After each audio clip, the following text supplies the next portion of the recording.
Professeur Mjtouh, bonjour. Bonjour. Vous êtes chef de service gynécologie au CHU Nafis Ahmed d'Aix-Parné. Ouais. Alors, parlez-nous un petit peu de votre activité. Est-ce que vous recevez des femmes pour accouchement? Oui, notre activité habituelle demeure inchangée, bien sûr. On continue toujours à travailler normalement. Pour les accouchements, ça ne va pas s'arrêter. Vous savez très bien qu'en Algérie, on fait en moyenne 1 300 000 naissances. Et le CHU Parné représente presque 1, quelque chose de la totalité des accouchements sur le territoire national. 1%, c'est beaucoup quand même à l'échelle nationale. Oui, très bien. Vous avez reçu des cas Covid ici? Oui, absolument. Nous avons reçu des cas Covid confirmés. Oui. Avec confirmation, avec une PCR qui est positive. Combien de cas? Jusqu'à maintenant, nous avons 4 patientes confirmées en dehors des suspicions qui sont nombreuses. Maintenant, je considère que une patiente qui a un cas contact et puis qui présente un symptôme, fièvre, douleur abdominale, diarrhée, trouble, anomalie, ce qu'on appelle l'agueusie, quoi. L'agueusie ou bien l'anosmie. Il y a un problème de l'odorat ou bien un problème du goût. Tout ça, on les considère comme Covid et on prend les mesures nécessaires pour prise en charge de leur accouchement. Et quelles sont les mesures, justement? Les mesures, c'est que la première chose que nous avons établie dès nous avons senti qu'il y a un problème qui se pose, comme partout dans le monde d'ailleurs. Moi-même, j'ai pris les dispositions nécessaires. J'ai scindé le service en 2. Il y a une partie qui va prendre en charge les patientes considérées non Covid, qui ne présentent pas cette pathologie, qui n'ont pas de fièvre, parce que la prise de température est prise dès le début.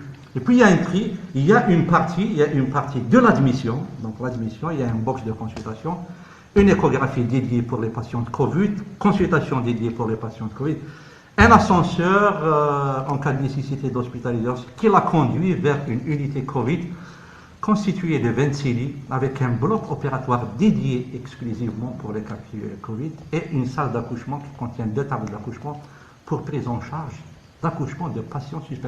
On ne doit pas mettre en contact les patients Covid positifs avec d'autres patients qui sont beaucoup plus nombreuses, bien sûr. Tout le personnel de santé est mobilisé ici? Tout le personnel de santé était franchement très mobilisé. Très mobilisé. La preuve de cette mobilisation de tout le personnel, qu'il soit médical ou paramédical, c'est que se sont investis sans qu'on leur demande quoi que ce soit.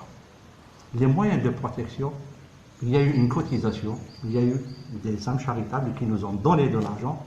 Vous regardez maintenant, voilà le kit qu'on utilise pour approcher une malade Covid positive. C'est composé d'une visière, lunettes, charlotte. Vous avez une combinaison, vous avez deux types de combinaisons, voilà. Donc vous avez ça. Vous avez cette combinaison, ou bien cette forme-là. Vous avez une tenue de bloc, la tenue de bloc de l'hôpital, bien sûr. Alors dites-moi, c'est la DSP qui vous a... Ma tutelle, au niveau du ministère, ils sont tout contents. Ils me disent, voilà, c'est très bien ce que vous êtes en train de faire. On est là pour vous accompagner. Mais l'administration locale dit totalement l'inverse. Nous, on était vraiment... mobilisés pour cette noble tâche. Tout d'un coup, il y a une administration qui mène une campagne de désinformation auprès du personnel paramédical.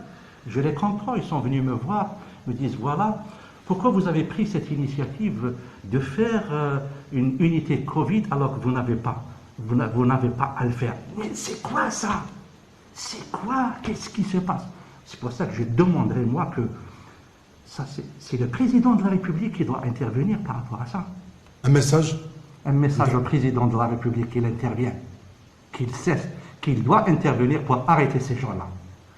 Pour les arrêter et leur dire, voilà, cessez de faire des choses qui ne sont pas bonnes.